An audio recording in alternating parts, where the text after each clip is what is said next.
Hello, my name is Caitlin Walk, and this is my personal pedagogy philosophy of the economy theory. My image of a child and image of a teacher, those first three social cultural concepts are social and cultural activity, apprenticeship, and the impact of specific cultural context on cognitive communication and being.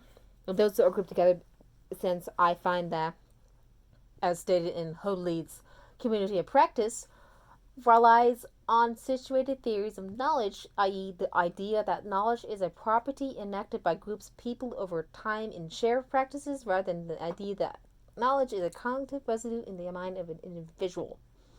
And I feel like those go well with the image of a teacher, since as a teacher, you need to provide authentic activities or cultural activities, and making a group activity out of it will show that the children are developing a authentic group as they work together. But also, it's also with apprenticeship, since there's a shared activity, and it goes well with the impact of specific cultural context on cognitive communication and being, since they're communicating with each other about this activity together, and they could provide their own context about the activity as well. But there's a critical thinking to it, since as teachers or researchers, teacher research stems from questions about and reflections on everyday practice and desire to improve teaching and learning. That is important, since despite the fact it's a group activity, it doesn't value the individual. And as a researcher teacher of a research as teacher who is a researcher, I might need to improve on the teaching, since maybe there is a right to do individual as well. So there's a critical thinking of that. The next three concepts I have that connects to image of a teacher and a child is the zone of practical development, scaffolding, and guided participation or assisting performance, and self-regulation and promoting self-regulation. And the first two are mostly for the teacher, since I don't know if we actually went over the fact that sometimes the child could scaffold another child. So I don't know if we went over that or not in this class.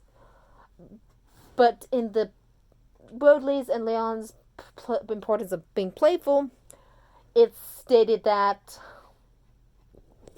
as a teacher and the importance of play, you might have to. It states here, some children may not be ready to make their own props and will not play without realistic props. If many children are at this stage, teachers can combine multi-purpose props with realistic ones to keep play going, and then to gradually provide more unstructured materials. So we have to understand the zone of if they're ready for this, and if they're, as a teacher, scaffold them with what the materials they need and have. But what's the word?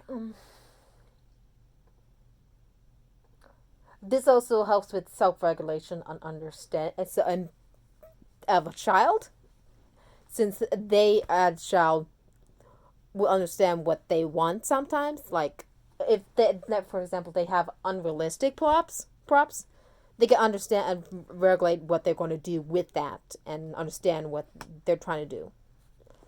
And as for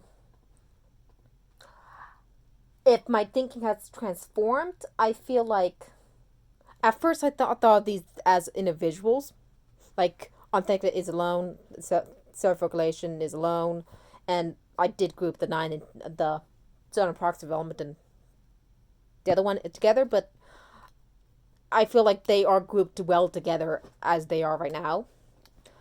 However, I also had the feeling that I should do both 13 and 12 which is our explicit teaching and implicit teaching, but I felt like explicit teaching approaches more well, since, as I stated, community practice I feel goes with that more, and so I feel more attached to explicit teaching as I go through this, and I feel like my thoughts have changed on that. So I think I covered everything. So yeah. By the way, this will be on YouTube because I don't know how to because it will not work if I do directly from phone. Thank you.